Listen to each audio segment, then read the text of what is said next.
Welcome back to another episode of Light Beer, Dark Money. I'm Sean Noble. I'm Chris Clements. And we have got a great guest today. Oh, my goodness. This is like down memory lane. So Chris DeSimone, literally the king of Tucson media. Yeah. I mean, Chris DeSimone, Joe Higgins, Wake Up Tucson was a staple of Tucson media for years. They called out politicians for being losers all the time. And there's a lot down there. And actually, I owe Chris a lot of credit because one of the reasons I'm sitting here right now is because I was a frequent guest along with Cody Ritchie on their show. No kidding. To talk about Clean Up Tucson. There you go.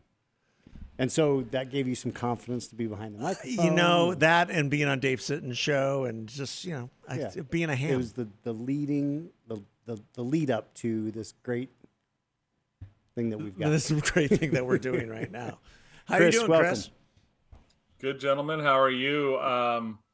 It's kind of, I'm glad Joe and I were such an inspiration to Christopher because, usually we just drive people crazy. So God bless you, Christopher. I was dressed a lot more formally back then. Yeah, absolutely. Brooks Brothers shirt, slacks. Cody and I would go in there. And actually what we were trying to do at the time was draw attention to the fact that Tucson is a weed-infested, trash-infested, pothole-infested community that if it would just, abide by the urban blight ordinances that exist, it would be a lot cleaner. Yeah. And you know how many people listen to us? Zero. Well, they might have because listened. it's They still didn't actually that do way. anything about it. Yes. Right? Yeah. And Chris, why? I've asked Christopher this. Yeah, we can do Christopher for me Chris. and Chris for DeSimone. What is it? Because every time I go to Tucson, I just get depressed. Because my sister lives down there and her husband and their family, and they live in the foothills, and it's great. They love it. But I get so depressed. I'm like, where are the sidewalks? I mean, it just doesn't make any sense to me. So when we first started doing the show, Joe's a huge chart guy, an amazing chart guy. And he kind of started building the skeleton of something, and we both collaborated on called the chart presentation, which really was a breakdown of why Tucson was so broken. Now, the scary part of this is that chart was done in 2010, 15 years ago, and things have exacerbated since then. So Pima County is a one-party rule kind of town, right? It's totally overrun by Democrats. The city of Tucson is 7-0 Democrats. There used to be some Republicans in the old days, but they also have a very archaic voting system, which was put in by old white guys to keep Hispanics off of the city council. Oh, my. So what happens is its primaries are in the wards. There's 6 wards in Tucson, but it's a citywide election for all wards in the general. Okay. Oh, wow. Okay. So in the old days, that was the old white guys wanted to keep Hispanics off the councils out of the Hispanic wards. So they came up with this idea. Now, what happens is they actually use that. Instead of keeping Hispanics off, they keep Republicans off. So right. The 2 east sides of Tucson, the 2 east side wards could be very much Republican, except that you can't make it happen because the rest of the city outvotes the Republicans in those 2 wards. So now we're at a 7-0 vote there. And now the Board of Supervisors is a 4-1 Democrat with 1 Republican, which is our friend Steve Christie, who... Again, he keeps telling me, I love being your supervisor. And I say, you're a beautiful masochist, Stephen. Yeah, but that's right. So there's a lot of things that happened over the years and then you have Pima County, which was ruined by 3 guys, which is Raul Grijalva, Dan Ekstrom, and Chuck Huckleberry. Yep. And what they did is, absolutely. And they remember, Pima County's still over 40% unincorporated. Yeah. And what happened was they always would squash incorporations or annexations because they wanted the power of running those areas. Yeah. But at the same time, we know state shared revenue formulas don't favor a county trying to act like a city. And so I remember even Ted and the crew at SALC, every so many years they go, we should, if we really incorporated or annexed the place, we would get this much more state shared revenue, which is very true. So what would happen is, but Chuck always gives you and when he was there, he'd give you that one side of the story, and then the press would eat it up and no one would ever argue with it. So he would say, like, Ted would say, if we incorporated, we'd get $200 million of state shared revenue. And then Huckleberry would bang out one of his famous 88-page memos where he would go, well, that's true, but Pima County would lose $105 million, right? But you're like, but you wouldn't have to take care of those things because the city or town would be taking care of those things. Yeah. And then everyone would just kind of give up, right? So then what happens is, so we have old characters, the same old character. I mean, Chris, you left, but it's the same old characters. Oh, bro. I know. Nothing ever changes, and that's the biggest frustration with Tucson as a community is that some faces change, but the politics remain the same. And even on the private, we had this thing called TRIO, right? Which is our economic development. I don't know if we can say the word jerk off on your show, but we just did. Now, what happened was I was on that board for all of 5 minutes. Oh, that's true. So then they became the Sun Corridor. Yes. Right. And then still with Joe Snell. Correct. So when they first started 20 years ago, or maybe 15, 16 years ago, they hired some high-paid consultant. What's wrong with Tucson? And it's on our chart. Number one is lack of public sector leadership, right? Number two was lack of private sector leadership. Right? And so like a couple of years ago at their rubber chicken dinner, they kind of asked site selectors and people in town, what's their perception? Why is Tucson so horrible? And number one was lack of public sector leadership and lack of private sector leadership, right? And so Joe Snell's making $500,000 a year, and last year at his report for Pima County, they created 26 net jobs for Pima County, a county of 1 million. He actually had the balls to put that in a report. He could take his salary and make that. Yeah, Joe Snell. I mean, now you had Trio and you had the Metro Chamber, and they have somehow decided to merge because they were that ineffective. Right. So, and again, same. So I got Michael Guyman from the Metro Chamber people. That guy's been around for 30 years. Total. I like Michael personally, but total liberal. Well, he's just weak. Yeah. He's never going to. Someone told me, one of the business owners, like, he's really good when he's not in public talking about, I'm like, so he's a closet pro-business guy? Oh, my goodness. Just the opposite of what he should be. So. But it begs the question, like, how does Joe Snell, who's delivered absolutely nothing for Tucson, still remain employed? He's got everybody snowed down there. And like I said, I was on that board for maybe 5 minutes. And I remember the vote that was taking place with regard to the Rosemont mine, which is still not built. Correct. No. Okay? Correct. Still not built. And Larry Hecker, Larry Hecker's still involved with squashing everything down there. And Larry Hecker was the chief counsel of Trio at the time.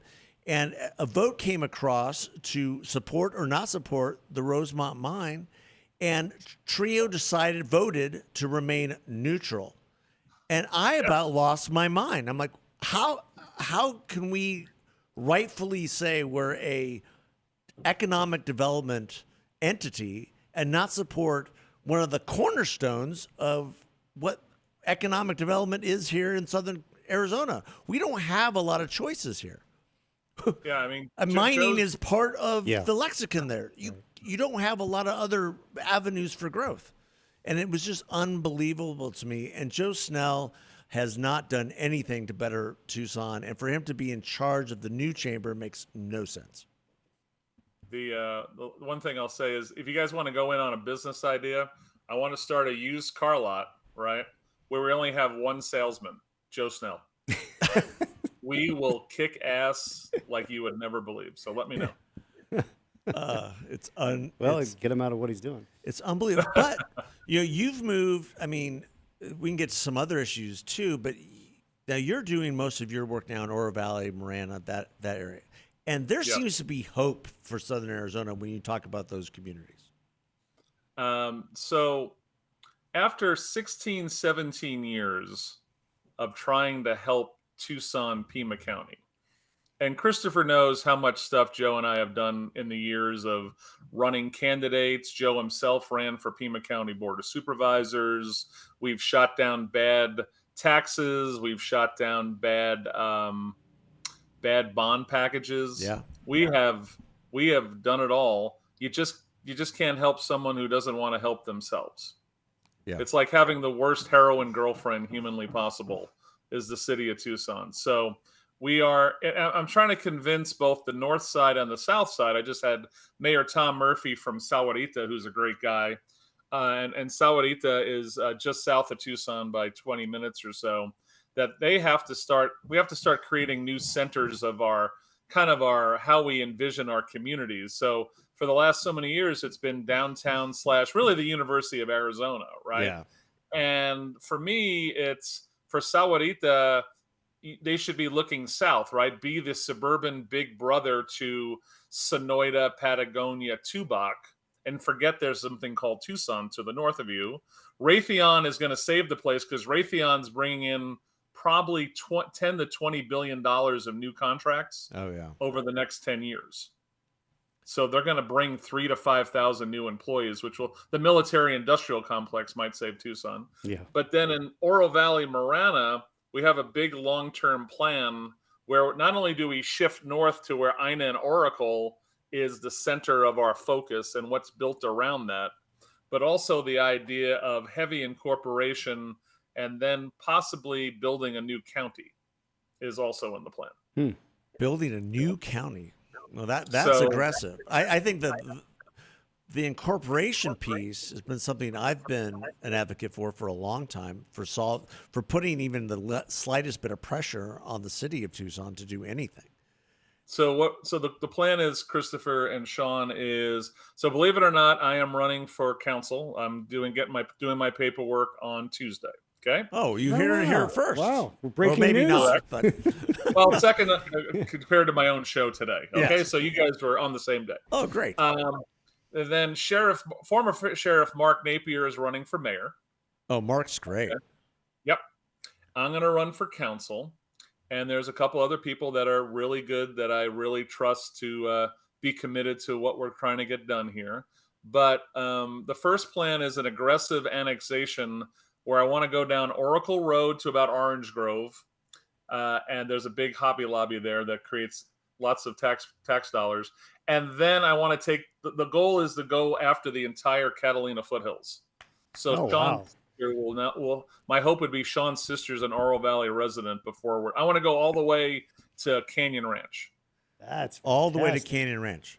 That would be fantastic. Well, I mean, that's really the solution for Pima County, for Tucson, to solve all these taxation economic issues that plague that community. Well, I mean, and Oro Valley, and what you get with Oro Valley is tremendous police protection. Like the old adage is kind of like what happens here in Paradise Valley. Once you hit the Paradise Valley, boundary, you slow down because you're going to get pulled over. Right. Same with Oro Valley, and incorporating the foothills has been something that's been talked about before. But I've always thought that Oro Valley could make the best argument. So think about it. So on the city of Tucson creeps up to the Tanque Verde Sabino Canyon area. Sure. That's the closest it gets to the foothills, right? And what happened is that because this, again, so you know how Mom Donnie wants to do free buses in New York, right? Yes. We've been doing it in Tucson for 4 years. Yes. Free buses, no passes, right? It has spread crime everywhere, all over the yes, entire city. It's the homeless criminal transportation plan. Correct. So Sabino Canyon and Tanque Verde, where a lot of people from the foothills shop at, right? They go to that Safeway there. They go to Zona 78 to have dinner, those kind of things, right? There have been in the last few months like 3 knife/hatchet attacks on the street or the bus right there. Jeez. Wow. So my pitch to the foothills is you can have the best police force that we actually overstaff our police force. Yes. Or you could have the city of Tucson. Pick one. Yeah. Would you ever go down and grab Tucson Country Club? It's funny. Bruce Ash asked me that question, and I said, "You're a little too close to the crap, Bruce. Love you, buddy." So it's like its own little bubble in the middle of morass. Really. So what happened was I was talking to a group in May about this idea. It was the Oro Valley Women's Republican Club. They had about 80 nice people in the room, and I said I'm going to go down the Orange Grove, right? And this nice lady goes, I just moved from Oro Valley. I live about 200 yards south of that. Do you think you would go down the river? And I go, I'm sorry, you're in the DMZ between me and Tucson at that point. Yeah. So the DMZ. Well, I mean, the other person who's advocated for this for years is former Mayor Skip Rimza of Phoenix. He said that the best way to save Tucson is doing exactly what you're doing, incorporate all those commercial areas, and then the residents will come in kicking and screaming. Yeah, and so we want to so Don Bourne's doing an amazing rehab of Foothills Mall. Yeah, he's doing like what the Paradise Valley Mall is doing here. Exactly. Correct. Yeah. And so I want to take that too in the Oro Valley, right? We'll take some of that Casas Adobes area. And then Mayor John Post, who took over for our friend Ed Honey, is doing an amazing job in Marana. Yeah. And they have some really exciting things in Marana, not just in the world of commercial, but believe it or not, these guys who used to own Hollywood Park in California are kicking the tires on building a world-class horse track and rodeo facility in Marana. No kidding. Yeah, well, there's Paradise having their issues. Well, there's like some kind of development that's resembles the stockyards in Fort Worth that they're thinking about building for downtown. Is that part of that? That is actually separate. That's separate. Still That's down. Regan Jasper's deal. You are correct. So that's going to be going down. When you come to Tucson, you'll see Marana Road, and there's a Bisbee Breakfast Club and a Dutch Brothers and a McDonald's. Yep. That's the street heading in towards the municipal center. There would be they're looking at stockyards, a little bit of downtown Gilbert, because I've been on a couple of runs with the city of Marana to Gilbert, hanging out with Joe Johnston and those guys, and then we've talked to Queen Creek about their equestrian center, about how do we do a little best ideas stealing. Well, and then the other thing, the big news that came out of Tucson the last week is it's the torpedoing of Project Blue, Amazon's big data center that all the lefties decried for its growth potential, and now now they're thinking about putting that in Marana. So let's talk about. Is that Project even real? Blue. They're going to kick the tires, right, on all these different communities. I even heard an idea of somehow doing a gig and put it on the land of Davis-Monthan Air Force Base came up today, believe it or not. But so Project Blue goes back to I even played it. We made a YouTube of it. So there's a very Chris knows who this is, a very lefty city councilwoman named Karen Ulick. Okay, and she's been around forever, and she took over Steve Kozachik's seat when he went off to go work for the county. Okay, and we did an interview with her 13 years ago, where I said, "How does it feel to be a community when it comes to economic development that you keep negotiating from your knees?" Because Tucson is not. In the old days, we used to argue about business friendly, right, or fair playing field. Christopher was there for all of those. Yeah. Okay. Those discussions. We're down to Maslow's hierarchy of needs now, right? Can I walk down the street without a Fenty guy attacking me and hitting me with a hatchet? Right. All right. And so Tucson has said no. The Grand Canyon University. Huge mistake. They killed that deal. But so everything has been so Doug Ducey works with the Commerce Authority, and he says, all right, Caterpillar is going to build a new Arizona headquarters off of the downtown area, and they got Rio Nuevo, which is our downtown redevelopment, Fletcher and the boys, and they did a $50 million building. Doug threw in like a $3 to $4 million kicker of moving money for Caterpillar, but what happened was no one's there. Right, it's supposed to hold 400 to 500 employees. It has like 20 cars there at most, right? So everything's like a loser. We had this worldview balloon boondoggle, which was a joke. So, and then they don't like Copper World, which is of course the other side of the mountain from the Rosemont mine, owned by Hud Bay Minerals, right? They want to keep fighting that. And again, I just told you, Joe Snell had the gall in a report of what did we do in the previous fiscal year, a net 23 jobs in a county of 1 million. Jeez. Okay. And a county So, that here fluctuates comes- between 1 million to under 1 million to up to, I mean, there's been zero growth when you look at the numbers over the last 10 years. Zero. I don't want to open up the kerfuffle about our regional transportation authority, but one of the things that came out of that was their projection 20 years ago that we were supposed to be pushing 1.4 million population 20 years later. Yeah. Was what the smart people at the University of Arizona said. And we're barely tickling 1 million. Yeah. Okay. So crazy. So with Project Blue comes around, it's a company called Beal Construction. They went for the new Larry Hecker is Carrie Sylvan, right? Yeah. She's the I know attorney to Carrie. the stars down Known there. her for years. Yep. And so all of a sudden, there's the thing about the land that they chose was it was in the paddle off of Davis Monthan in relation to there's only so many things you could put on that dirt because of planes flying over your head, right? So I guess they went to the county first, right? And so the county is figuring it out. And then you're going to find out that there's some infighting on how this whole thing fell apart, right?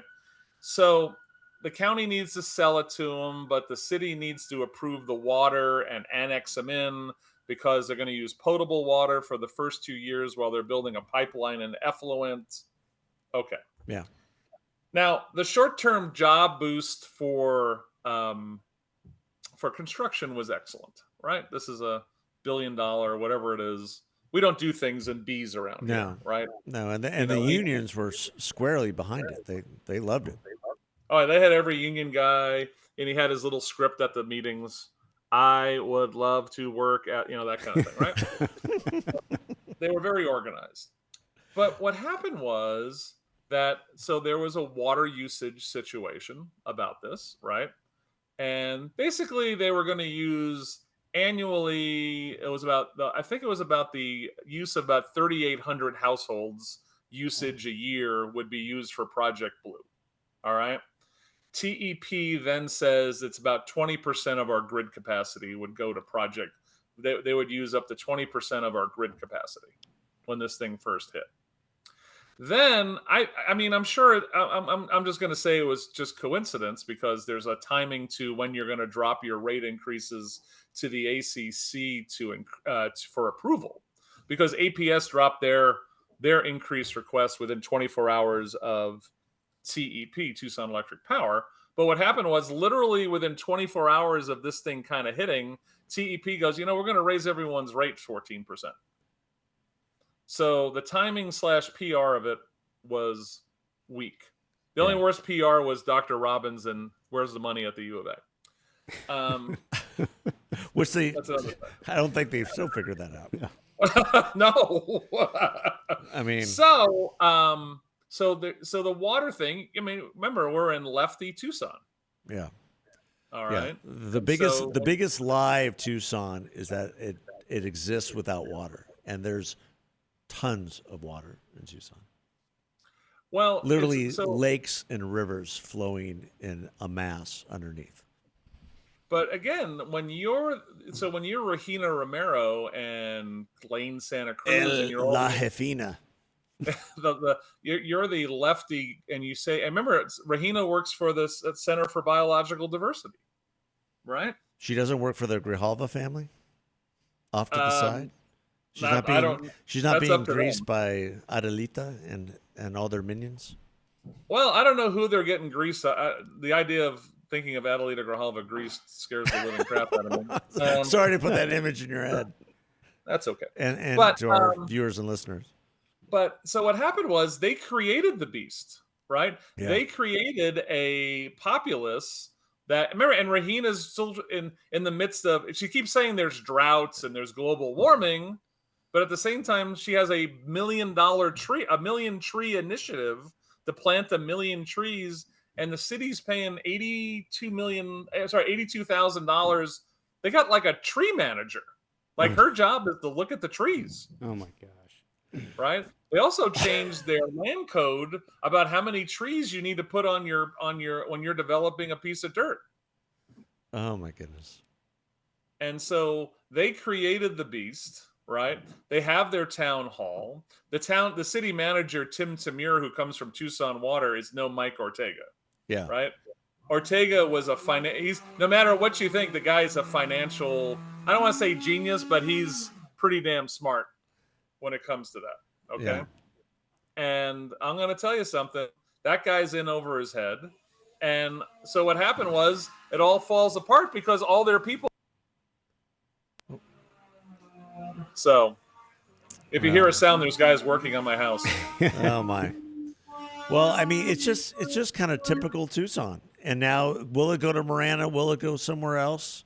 And the frustrating piece is that, and what I don't think a lot of these people understand who are against it, even those who may or may not have good intentions, is that it puts another stain on Tucson in terms of economic development, where people will look at Tucson differently. You can't get anything done there. Nothing happens there.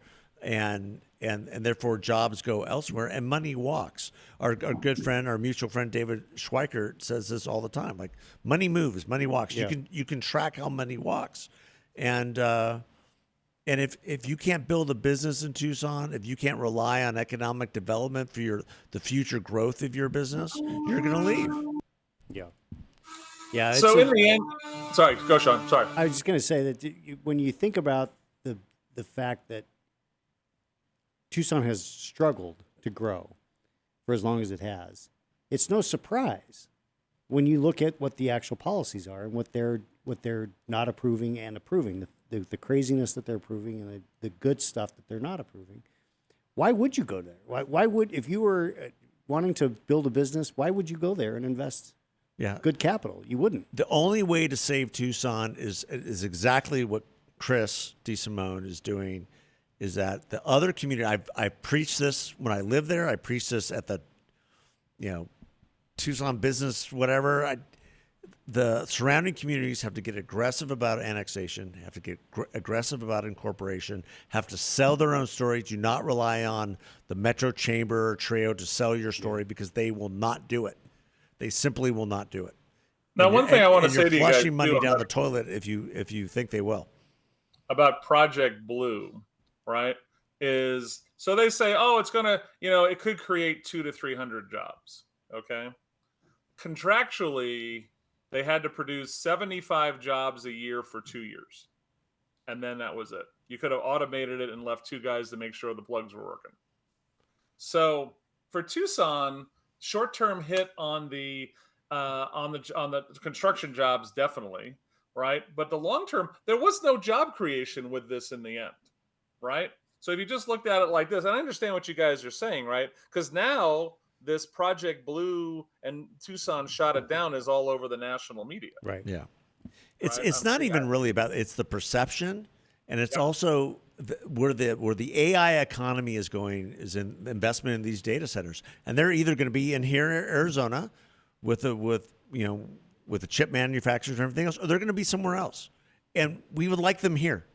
Yeah, I think ultimately so. We'd like them here, and this was a chance for Tucson to put itself on the map as a place where technology can be developed and nurtured and built, and that right now that's in jeopardy.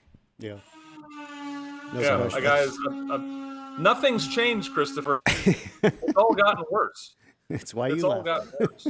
Well, that's why I'm here.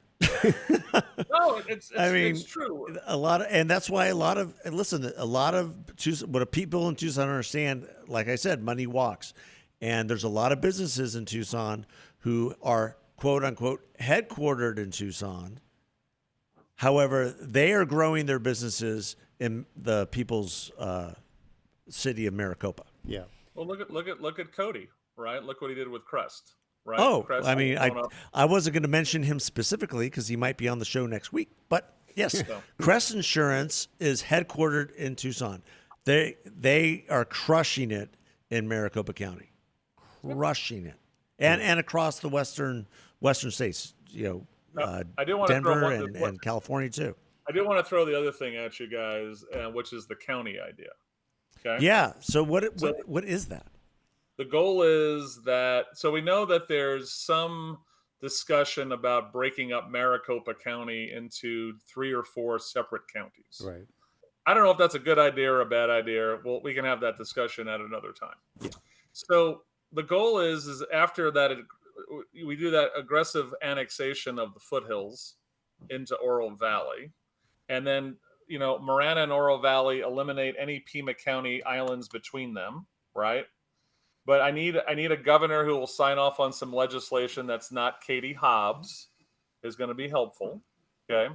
But we would like to create Arizona's newest county, is the long play here. Working title, Catalina County, because everyone can see the Catalinas. Yeah. Be about 240,000 people. And literally it would be foothills, which would then be Oro Valley, Marana, go up to Saddlebrook, up on Oracle Road, right? And then you go up a little bit on Florence Highway, and there's a road that goes across the north end of the Tortolitas called Park Link. It goes from the Florence Highway to I-10. That would be like the northern boundary. I like it. Well, and that would be the biggest, one of the fastest growing areas in southern Arizona. Yeah, and for I sure. can lower taxes because 90% of the county would be unincorporated. 90% would be incorporated. Yeah. Where Marana, Oro Valley would be handling that business.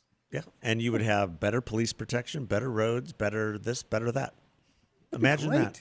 That'd be great. I'd love it. 16th county. I think it's a great idea. I'm and I think those communities can make it happen. I like it better than any of the ideas about breaking up Maricopa. Well, in Maricopa, the Democrats have the opposite issue that the Republicans have in Pima, so they can't get any traction in broader Maricopa. Well, right. and the party down here is broken. There's it's been broken for years. I mean, so we were last 10 years. It's always been very fractured, right? Then I call them the MAGA purity nuts went crazy for the last, and so there's lots of anger, right? But now that some of them have lost their elections, like a Wadsack or McGarr, and then Garrett, dumbass, went up to Phoenix. Oh, sorry, Garrett. What happened was that the anger down here has tamped down. It's dissipated a little bit, yeah. Right, but the party itself is done. There's a little bit of heat in some of the clubs that will actually do some work. But the Republican Party, as we know it down here, is ineffectual and just low energy weirdness. That's the best way I can describe it. Yeah. Low energy weirdness. Well, there you go. Chris, you're launching this campaign for council. Do you have your website or anything where we can direct people? So I'm meeting with the town clerk to get my paperwork done on Tuesday. Okay. But I will let you know. We'll get that out to our listeners. I appreciate because I think that's. I mean, I had given up hope on Tucson and Pima County, but you are giving me a little glimmer of like, oh, there is a path of hope that could save some of southern Arizona. Having grown up there, I mean, listen, I'll just be a little sentimental about this. Growing up in Tucson, it was actually a great place to grow up at one time. It had a lot of potential, and everybody could see that potential, but it was hijacked by the left, especially the city council. And then you have a lot of different business leaders that kind of just rolled over. Yeah. And kept rolling over. And that's kind of where we are there's today. been some great things come out of Tucson. I mean, and Chris and, Kirsten Sinema is a Tucson native. Andy Biggs, Tucsonian. Well, I mean, it's not without some value. Congressman Juan, he's trying his best. There's a lot of good things about Tucson. It's a beautiful community. It's actually the most giving community, one of the most charitable communities in the country, and that's a beautiful thing. But the infrastructure, the business community there has never gotten their act together to force their will the way it does here. Yeah, like here. It's a whole different deal here, the way the business community operates. And it's because it's incorporated. Right. the most positive thing economically I think we have going here, other than the classics of U of A. Raytheon's going to save the place a little bit, but so Visit Tucson, I've been working with them for years, where we declared ourselves as the best Mexican food city in the United States of America. And it's one of their best performing DMO campaigns, is going out to the world and doing and just proclaiming that. And so that was low hanging fruit that I had to help them with. So DeSimone isn't always kicking them in the balls, but that's good. We do have the best They Mexican do, food. yeah, the best Mexican food. Well, that is true. Having lived here now for 6 years, that is true. I mean, when I do go visit down to Tucson, I make sure I hit some spots that I do miss. Let me call you. I'm calling you out, Chris. Where are you going in Tucson? I've been going to El Minuto since I was 4. That's a good choice. Yeah, since I was 4. And then there's Minutito, everything down on South 4th and south of the convention center. That's where I go. Very good. All right. I might make sure you didn't say, on the border or Papagayo. No. Cantina. I do love El Charro's carne seca. They don't do carne seca up here like they do in Tucson. Not in the slightest. There you go. They actually, Christopher's right. They do put it up on, they salt the meat and they put it in metal racks and they hang it above the downtown so it dries in the sun, believe it or not. It's so good. It doesn't happen up here. Here's just, like saucy machaca, but there it's a whole different deal. So the other good Charro news is they have Charro Steak downtown, which is their Sonoran steakhouse, which is great. Yeah. And they just opened up a second location on Ina and Oracle. So next time Noble's visiting the sister, go hit Charro Steak on Ina and Oracle. You'll be very happy. Which will one day be Oro Valley. Yes. Oro Valley. That's right. If anything, it goes right. Oro Valley. Hey, like I said, I'm going to be a broken record on this. This is something that's been long overdue. Oro Valley and Marana have to have the political will to do it, and you're definitely someone who will make it happen. Well, I appreciate having so me on. we endorse your candidacy. Yes, absolutely. Oh my Lord! We give our firm endorsement. It's a sure win now. And hopefully Higgins will go out and campaign for you. Yeah. Oh, he's gonna. So you got to remember Higgins. He's a guy when we first started. He said, I want to do. We were fighting. He goes, I want to make Tucson a place where my kids could possibly stay, because he loved, like you, growing up in Tucson, right? Yeah. Part of the Sal Point Mafia and all that crap, right? Yeah, and definitely is. His daughter's in North Phoenix now. My kid lives and works in North Phoenix now. Yeah. Right. My daughter works for ASU, so there you go. I'm like, do you ever want to go? She's like, nope. I'm staying here. I like it up here. So there it is, and that needs to change because Tucson should. On my show. Yeah, it needs to change because Tucson should be better, and we can make it better with the things that you're proposing. I think it's long overdue.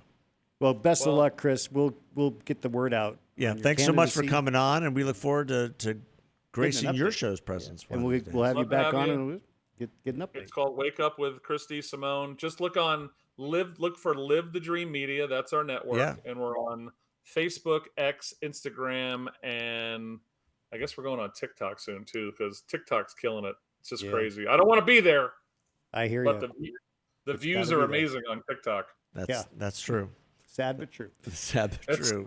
Give the Chinese their money. Yeah, that's right. I'm just telling you. So one of our biggest hits is me and Ted Maxwell talking about the cost of electricity or something, and somehow it went nuts on TikTok. I'm like, my guys are like, it went nuts on TikTok. Like, what? Me and Ted talking about electrical power? Get the hell out of here. That's fantastic. There you go. Well, Chris, sense. thanks so much. Thanks for your friendship over the years. I mean, in all seriousness, I would not be sitting here if it wasn't for those times on your show and having fun doing that. And appreciate you guys keep up the good work yourself. Yeah. Thank you. And I'll have you guys, we'll do a reciprocal in the next couple of weeks. Okay. Sounds good. God bless. Thanks, Chris. You guys take care. Thanks, everybody. God bless.